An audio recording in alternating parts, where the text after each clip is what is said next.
With the start of Act 2 of episode Revenant, super regen is more important than ever, thanks to the buffs to roaming supers. But there's still a lot of misunderstandings about how supers are generated, what causes it, what increases the super regen, everything about it.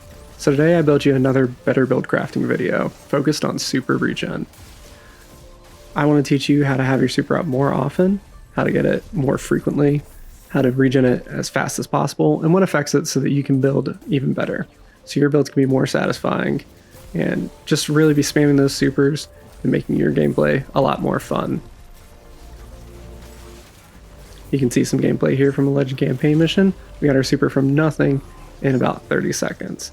And this isn't even the strongest of these. And with that, let's get into the build. I'm Engineer.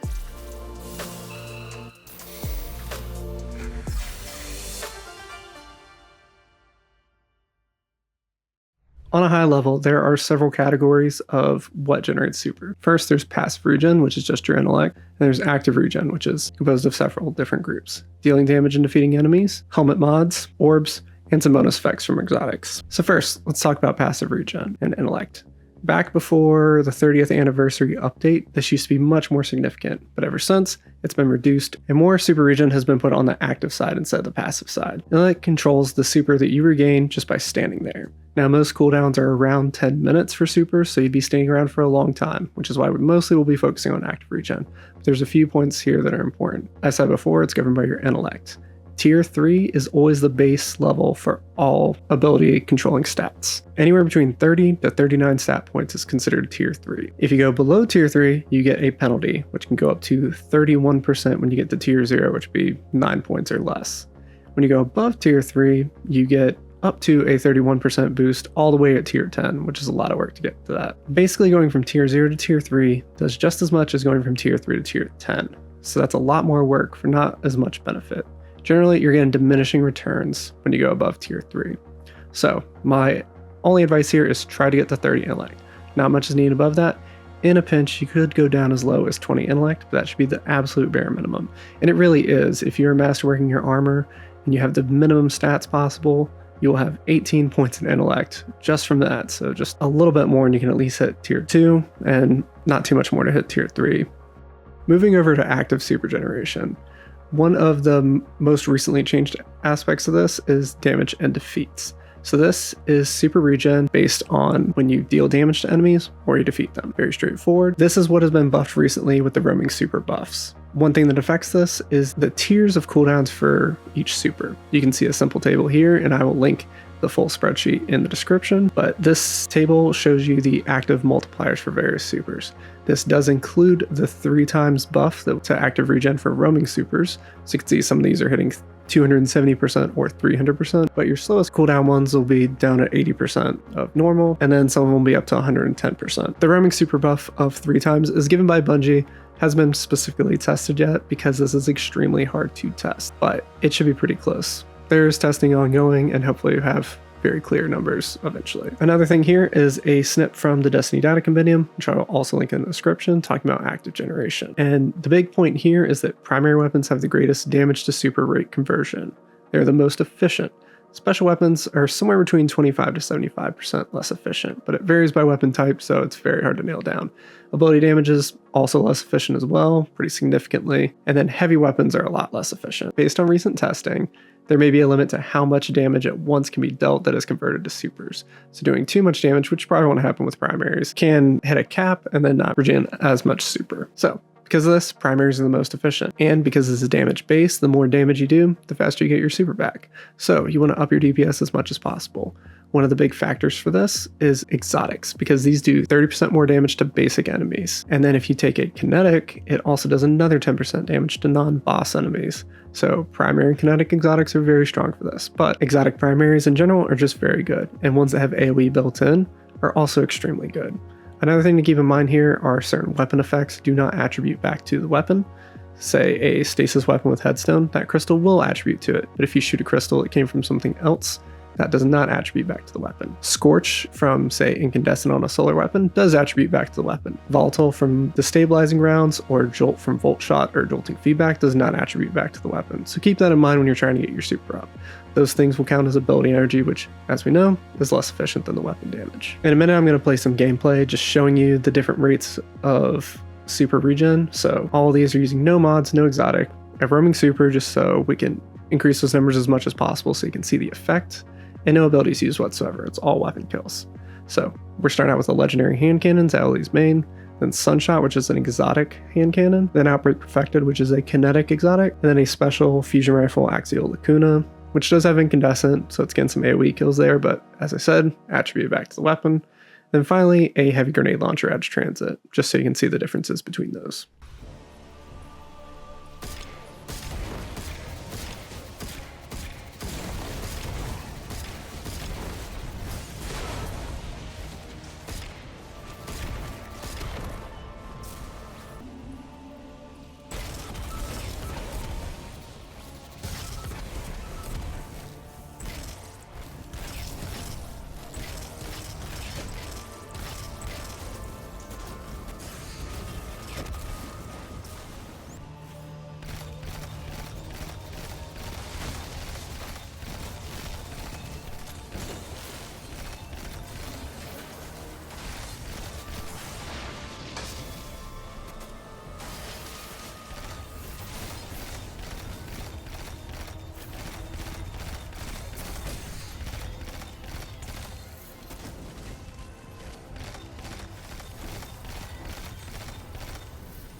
Now, the next category of active super generation is mods.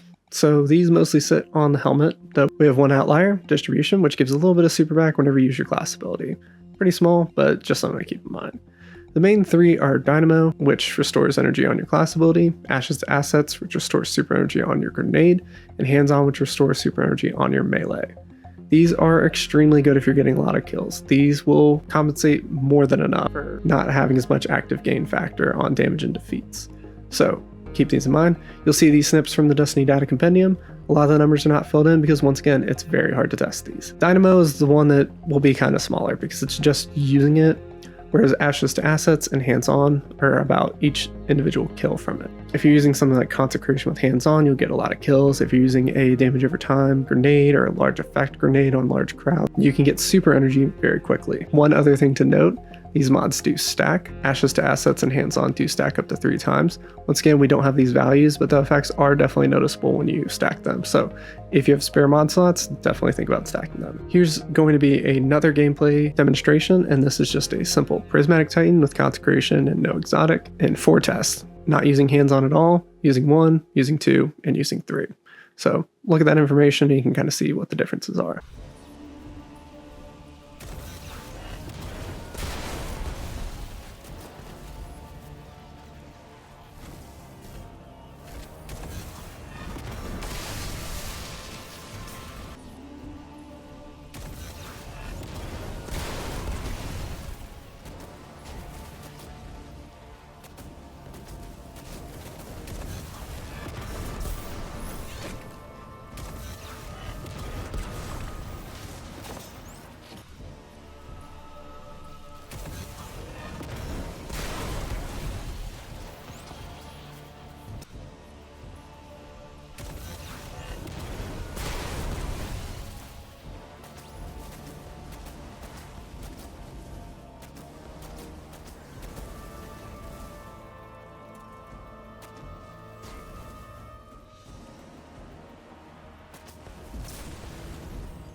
The next category of active super generation, which you might be familiar with if you watched my last better build crafting video, is Orb mods. Orbs obviously give you super energy. That's one of the best factors of them, on top of all the other great things they do. So your main mods for this are your arm mods, heavy-handed for melees, firepower for grenades, and your class armor mod, Reaper, which will give you an orb after you get a kill after using your class ability. We also have Benevolent Finisher, which is a finisher mod that requires armor charges, and it gives you a very juicy orb. It gives 7.15% super per orb. That's nice too, but you have to pretty much sacrifice a mod slot and all your armor charges for it. Now, for heavy-handed, firepower, and Reaper, by default, all have a 10-second cooldown. But if you stack the mod more times, you reduce the cooldown. At 2 copies, that drops to 5 seconds. At 3 copies, that drops to 1 second, which can be very valuable for things that do damage over time in an area, such as a solar grenade, or vortex grenade, or maybe even a thermite grenade, or some melee abilities where you can spam them almost constantly, such as Consecration or Combination Blow. Now, another thing though is that stacking the mod also increases the orb value. With 1 copy, you only get 0.8% of your super per orb. But 2 copies, it increases a bit to 1.1%, and then at 3 copies, it's 1.25%. So that can be very helpful for getting a bit more super back. One thing to note about orbs is that they benefit you and your team. Another way to get orbs from abilities is to use subclass fragments. Every single subclass in the game has some fragment that generates orbs. The Arc one, Spark of Amplitude, is from rapid kills while amplified. The Solar one, Ember of Wonder, is for rapid ignition kills. The Void fragment, Echo of Harvest, is for weakened enemy kills, which is very good. The Stasis one is Whisper of Bonds, which is your frozen enemy kills. And then on Strain, you have Thread of Wisdom, which is suspended enemy kills. All the orbs generated from these give 2.5% super energy, and all have a 10-second cooldown where the kills don't count to re-trigger them. The last outlier is on Prismatic and is Facet of Generosity. It requires a fair amount of kills when transcendent, but creates orbs that are worth 7.15% super energy, which is extremely valuable for you and your team, but you're talking usually about 10 kills per orb, and it starts to increase the effects as you get more orbs, and you're topped out at 4 orbs. Now, to demonstrate this, I have another set of gameplay. This is really simple. It's charged up Vortex Grenade, Void Warlock, using Nova Warp Super for the roaming benefits, Vortex Grenade with Echo of Persistence, Echo of Harvest for that extra orb, and Echo of Undermining to weaken. Also using Chaos Accelerant to make it last just a little bit longer. And these tests are Vortex with 1 firepower mod, Vortex with 2 firepower mods, and Vortex with 3 firepower mods.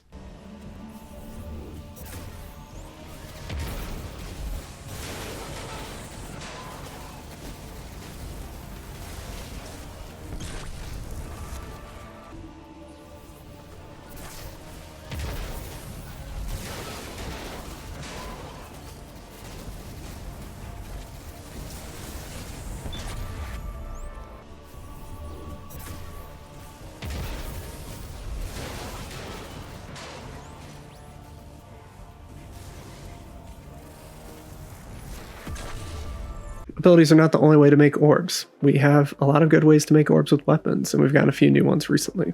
So one, you have your Siphon mods, which go on your helmet. These are based on 1 element each, but as long as you get 2 kills within 3 seconds of each other, which we just call multi-kill a lot of times, it'll spawn an orb. Now you can stack this mod to make the orb more effective. A base orb from Siphon is 2.5%, 2 it's 3.75%, and that goes up to 4.4%. You won't stack them too often, but if you're in a very weapon-focused build, then this could be very effective. Another perk that's become more popular recently is Attrition Orbs. I will talk about this in just a second, because we have some really great examples of it. And then lastly, this episode we have a new weapon mod called Synergy, and when you put it on a kinetic weapon, it will generate an orb of power every 12 weapon kills, instead of an elemental pickup as it will for other weapons. So that's another way to get even more orbs out of kinetic weapons. I mentioned Attrition Orbs, so Attrition Orbs will require just hits to activate in order to generate orbs.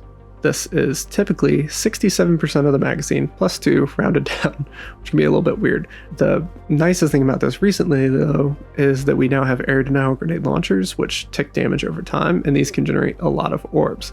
Your only option for this is VS Velocity Baton from Vesper's Host, and I really recommend if you have that dungeon, try and farm that so that you can get Attrition Orbs with any other perk on it, because it just makes a lot of orbs and it's very valuable. Our next best option is Multi-Mac, which is from Iron Banner.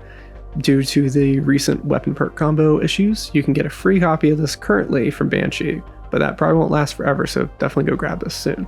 This has Attrition Orbs and Kinetic Tremors, which are perks that both require a lot of hits on enemies, so it's very good synergy. Because it's kinetic, you can put that synergy mod on it, and a kinetic siphon and just get 3 sources of orbs on one weapon. Another kinetic weapon that's pretty good too is Bygones from Gambit. This just returned this episode, and it has that same potential combo, but it has a lot more possible options. One that's been around for a little while is Parabellum, which is a solar SMG. This rolls rewind rounds, which I'm very glad I said correctly, which synergizes really well with Attrition Orbs because it lets you fire more continuously while keeping your magazine size the same to keep that requirement low. Another one from Vesper's Host is VS Pyroelectric Repellent, a arc auto rifle. And this can roll with Attrition Orbs and jolting feedback, so you can create orbs and jolt enemies, and just gives you a lot of potential energy. If you don't have access to the dungeon for some reason, or not very lucky farming it, we also have from Act 2 of episode Revenant, Noxious Vetiver, which rolls the exact same combo and is an SMG. Just to demonstrate some of these, I wanted to show you how these weapons work in gameplay. So I've got some gameplay with Multimac, and then some gameplay with VS Velocity Baton, so you can see how many orbs are generated.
The last part of orbs is orbs from supers. So when you get kills with your super, you'll generate orbs, and those orbs will only be for your allies, not for yourself. But don't be selfish, it's very helpful, and if you can get your teammates' supers back, they can use theirs, generate orbs for you. Orbs from supers give 7.15% super energy, which is that higher level of orb, which is very great. There's also a mod you can put on your helmet called Power Preservation, which lets you generate even more orbs. You will generate an orb on kill with your super, and you can do that every 1.5 seconds. And those orbs are only 2.5% energy, but that's still pretty solid. With the new buff to roaming supers, Power Preservation has become very strong because of how many people are running roaming supers. You can really just churn out even more orbs for your allies. One of the last areas I want to talk about for active super generation are exotic perks. These can do more than everything else we've discussed in this video because exotics are so strong and some of the effects are so potent. So want to make sure we cover all these. So we have 3 categories. We have super refund exotics, which will give you usually up to 50% of your super based on meeting some category, usually kills. Super energy exotics are ones that give you flat super energy based on some condition, like getting kills with a buff or getting kills on certain types of enemies. Super regenerate exotics, there's only 2 of these and they're only on Warlock. These boost your base super regeneration by usually a pretty substantial amount, which is good because those cooldowns are so long. So first, I want to talk about the Hunter exotics. Hunters have 5 super refund exotics. They have Celestial Nighthawk, which gives 33% on kills with the enhanced golden gun. Orpheus Rig will give you up to 50% of your super on killing tethered enemies. And it also includes if allies kill tethered enemies, but just make sure they get to that tether first to get that maximum super regen. Raju's Harness, this was changed just this episode to be for Gathering Storm, which is a great super. We'll give you up to 50% of your super back. This is currently bugged and it's not giving quite as much super energy back, but that should be fixed relatively soon, maybe before this video comes out. We have Shards of Galanor, which will store up to 50% based on hits with Blade Barrage and enemies killed. We also have Spirit of Galanor, which is an exotic class item perk, and this relies on hits and defeats as well. So generally, your supers that hit more often, things like Silk Strike or Tether, Silence, and Squall will do the best on this, whereas Golden Gun will give you very little super back, so it's not really worth running there. Now on your super energy exotics, we have Celestial Nighthawk again, which will give you super back when you get precision kills. This seems to be a recent trend with Bungie of kind of buffing some of the exotics so that they have a gameplay loop and a super benefit. Raju's Harness will give you super energy back when you kill arc debuffed enemies. And then Star Eater Scales has a unique effect where it gives you an extra 2% super energy per orb. No matter what kind of orb it is, no matter how much it normally gives, it gives another 2%. Now, here's some gameplay demonstration. So this is using Raju's Harness with Gathering Storm. You can see we throw it out, strikes lightning near us, which is one of the other perks of it. And we get some super energy back. That should have been a lot closer to 50%, but it isn't. But even still, We can kill these arc debuffed enemies. We're running Spark of Beacons, which blinds on kills because it's a special arc weapon. And we are amplified. And so we're just generating a lot of orbs there. We're getting a good bit of super energy. We're throwing a jolting grenade into the crowd just to pre-debuff them and get some more of those kills. We're also using Ascension, which is jolting once again. Another arc debuff on enemies. I'm just trying to clear out some of these big enemies here. We're using Spark of Amplitude as well, which will give us orbs on rapid kills while amplified, which we always are thanks to Ascension. So we add it here for all these enemies, and we've got our Gathering Storm back, and we throw it again. So 2 Gathering Storms in very little time. Moving over to Titans, this one makes me really sad. Titans have the least options for this by far. So they have only one super refund exotic, and it's Ursa Furiosa, which gives up to 50% when you block damage with Sentinel Shield, which is just not really happening very much in the current meta because it's not very effective and requires you to not deal any damage. On the super energy exotics, they do have one of the best, which is the recently buffed Queerus of the Falling Star. This will give you super energy when you get melee kills while amplified, and this works with any super. It does not have to be Thunder Crash, though it also does boost Thunder Crash damage. Another very good one though is Doomfang Pauldrons, which will give you 20% super energy every time you get a void melee kill, which is insane frankly. So you can do that pretty frequently and have that super up often. And currently Sentinel Shield is overperforming a bit, and it's probably going to be brought down some, but Bungie has said that they're going to keep it a little bit higher than what it used to be, so still a very good exotic. Ursa Furiosa and Spirit of the Bear, the exotic class item perk, will also give you super energy back when you block damage with Unbreakable. This caps at 20% when you get a full charge. You can see it on the charge gauge when you're using Unbreakable. It takes quite a long time though, so this isn't very effective currently, but hopefully let's get some buffs in the future. Now for some demonstrating gameplay, this is Queerus of the Falling Star with Thunder Crash. So we start out with Thunder Crash, we do a consecration, get a little bit of energy back. For whatever reason that didn't seem to take, but you can see that group gets wiped out, and we have 75% of our super pretty quickly.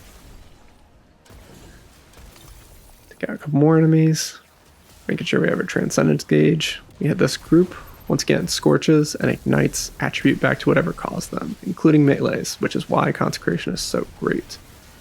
We pop Transcendence here just to get 3 melee charges back again, thanks to Frenzied Blade. We've got about half our super already.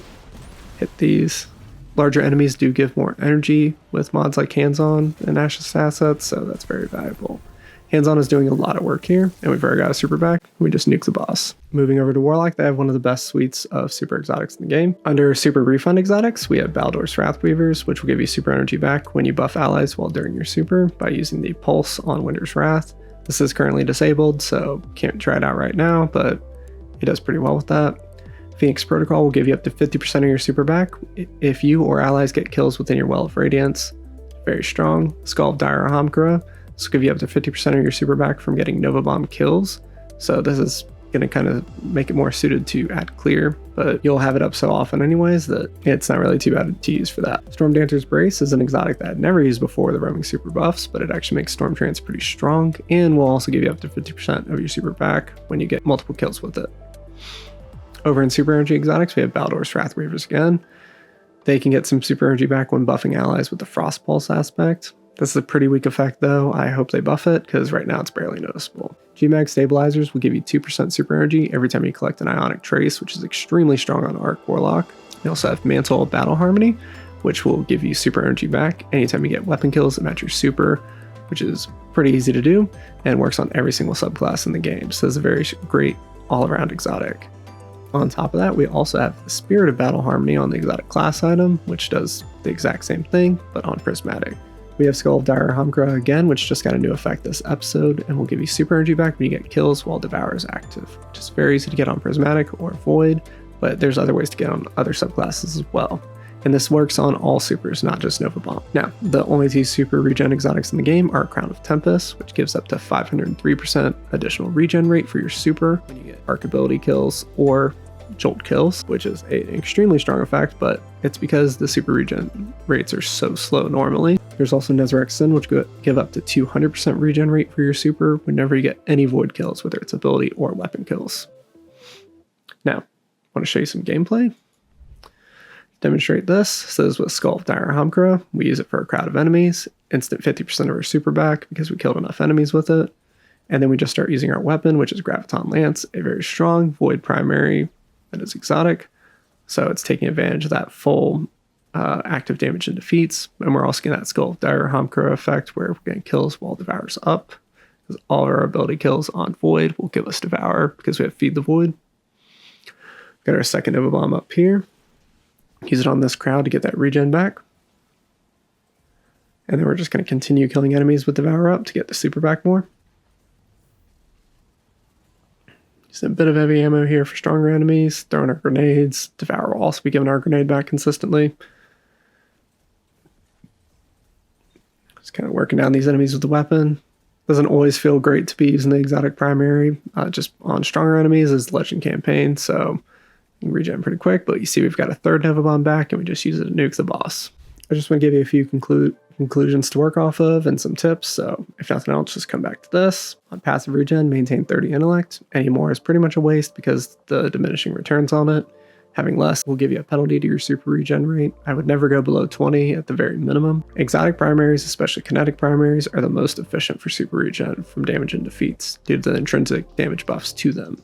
But any exotic primary is going to be extremely effective, especially as any AoE component. Roaming super buff only applies to super regen from damage and defeats. So keep that in mind. It will not apply to things like your mods or orbs. It's just from dealing damage and defeating enemies. If you're using an ability focus build, you're going to want to lean heavily on hands-on for melee abilities and ashes to assets for grenade abilities, because these will give you a lot of super regen for getting kills with those abilities and will pretty much outpace what you usually can do with damage and defeats if you're consistently getting kills on enemies. In all your builds, make as many orbs as you can. Whether it's an ability build or a weapon build, just always build orbs into your build with mods or whatever you need to do, because orbs will not only benefit you, they'll also benefit your teammates, and they keep the armor charge system flowing, which can give you other benefits like more ability uptime or more weapon damage. Exotics have extremely strong perks, and when you build for them correctly, they can outshine every source of super energy in your build. So if you're really focused on your super, make sure you have an exotic that suits it, and you're keeping that uptime and making your whole build kind of synergize with whatever you need to do to get your super back. This can be very strong. I hope you've seen that in some of the gameplay here. I've recently done some videos with Arc Super Exotics and with some roaming supers. So if you want to see some of my builds focus on supers, you can look at those. And with that, that's pretty much all I've got for you today. Definitely check out some of the other content on the channel. If you've liked this video that's more instructional in nature, definitely check out the other better build crafting video on the flat gain factor. I'll hope to do more of these to kind of target some specific questions in addition to build videos. Let me know if you have any ideas in the comments, or if there's any builds you're thinking about or anything that's kind of triggered in your brain that you're like, ooh, can I do a build with that? So I love thinking about those things. I want to say thank you to all the new subscribers to the channel. I really appreciate all the support and hope you keep staying around and enjoying the content. That's all I've got for today. Have a good one. Thanks.